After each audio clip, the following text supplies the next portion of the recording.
Hajduk is not only great because of titles and of the popularity, it's great because of its story. It's much more than football.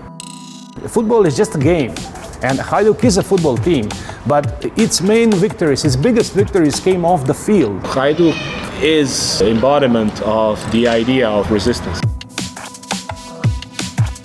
The word we use here, it's dispet. You know, it means to do something in spite of all the odds. Split and Hajduk live that idea of dispet, of a peculiar kind of resistance. We fight against the system all the time because we see what's wrong. Every system is wrong, and when you see what's wrong, you fight against it. No, we say no, we move on. It's kind of tradition here. It's history of this place and people here.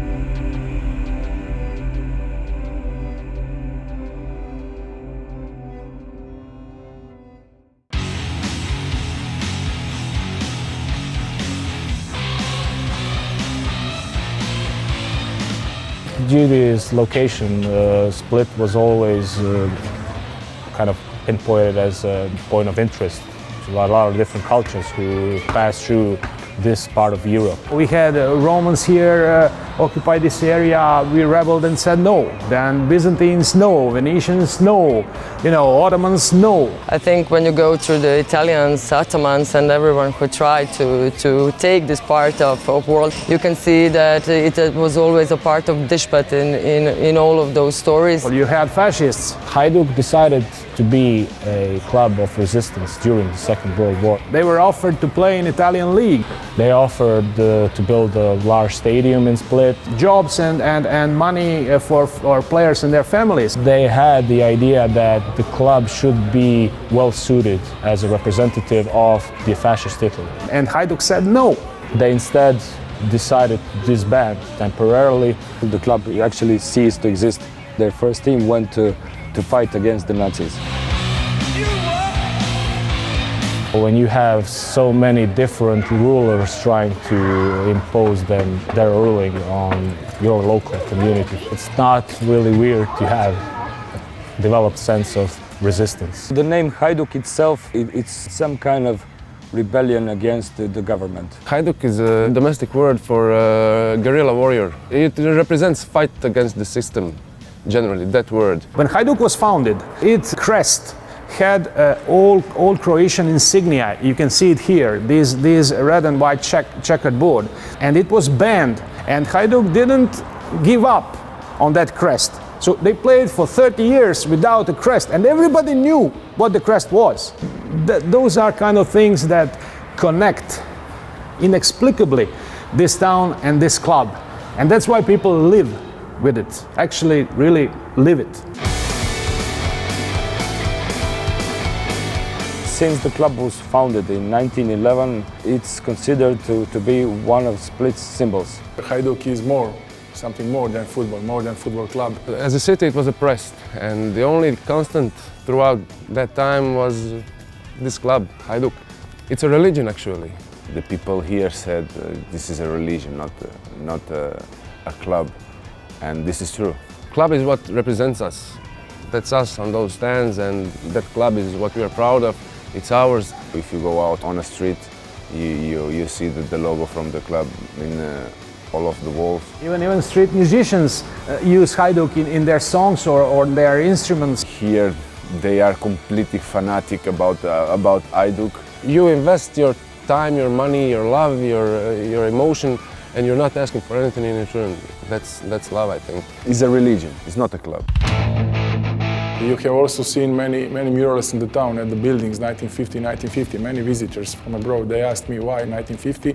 That's a year of foundation of Torcida, Hajduk supporters group. Some of the players and also the fans went to World Cup in Brazil that was held that year. They came back and said that there were like players and there was everything and people were shouting for their club. They saw the way the South Americans cheered the team, and they decided, okay, we will bring everything that we can use to make some noise. We'll make banners. In late October 1950, students from Zagreb who were living and studying in Zagreb came to an idea to call the group Torcida as a sort of recognition to the Brazilian fans. Fans came from all parts of Croatia back then, you know, especially Dalmatia and from Zagreb. And there was a big gathering in Split on our city square, old city square, and Torcida was founded actually there. Torcida is considered to be the oldest organized fans group in Europe. There were no organized fan firms and organized cheering and supporting your team on the stands, so it was something completely new and shocking. So they said it's a circus, it's not seen, it's not regular. It was communist time in Croatia and former Yugoslavia, so it was considered to be a huge scandal.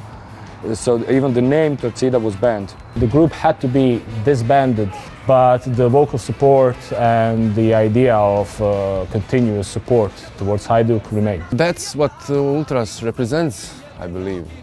I mean, to be rebellious, because if you obey rules, then you are just part of the system, you're following the line.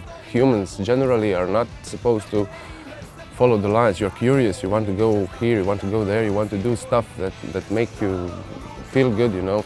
The Ultras want something they could gather around. They wanted to provide their team with a vocal sense of we are related with you and you kind of represent us on the field. Just like the club, Torcida had its ups and downs, but in the last 20 years at least, Torcida is the only constant that kept the Hajduk alive.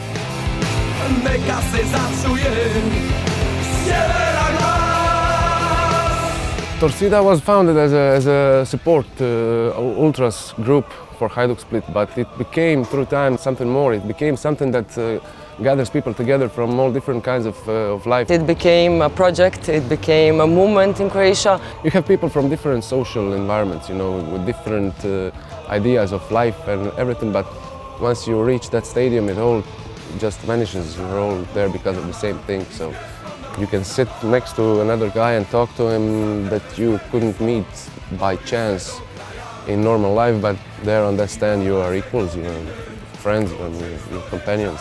It's bigger than Split, but when you came in Split, then you can feel the energy and where it all started.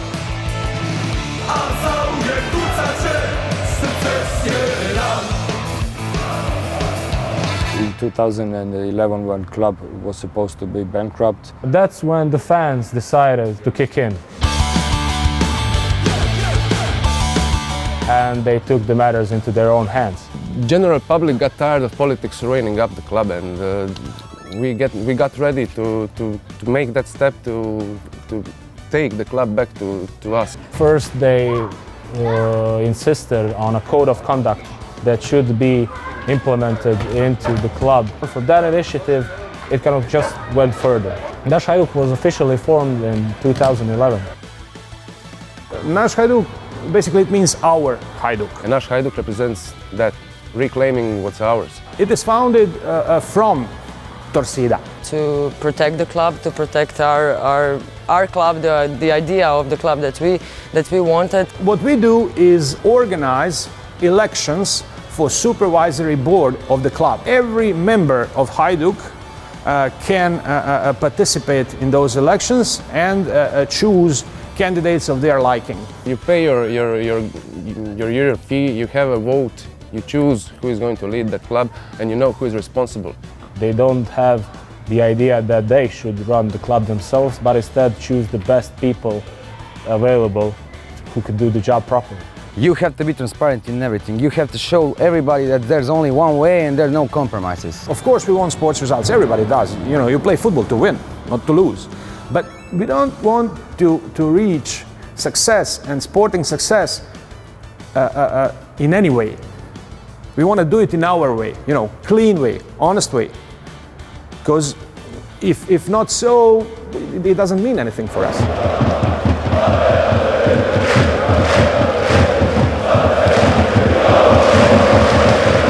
Up to today, the results are great. The impact that their ideas had on the community changed the community. That's the biggest significance of the appearance of Naš Hajduk. It grew to be a social movement. You can see through the football what's going on in a society, so I think that maybe through these years, through the elections that we make, through all the changes we made in our system, in our club, I think that people realize that it's possible if we are strong enough, if we are clever enough, if we want to make a change, that we really can make a change. Hajduk as a football club became kind of a symbol, much outside of confinements of sports and football. If we show to our people that you can succeed like this, you know, without corruption, without nepotism, without dirty money, then you send a message. It says, come on, if we can do it, you can do it. Everybody can do it. It's possible to not have a modern club with one owner and big sponsorships, and that it's still possible to have a football with an emotion connected with its fans, and a football who is played for the fans, not for the money. I know it may sound like exaggerating, but basically it is changing the society, the way people think. And that is the hardest part of it all. People still refuse to believe it is possible. It is possible. In all those years and all the governments and all the people who ruled the Split and Croatia and this part of Europe, football fans were the only ones not afraid to tell the truth and to tell their opinions. And I think that now everyone, even the government, are aware of it. Keep fighting. Even if it's bad, the good times will come. You have to believe that it's worth fighting for.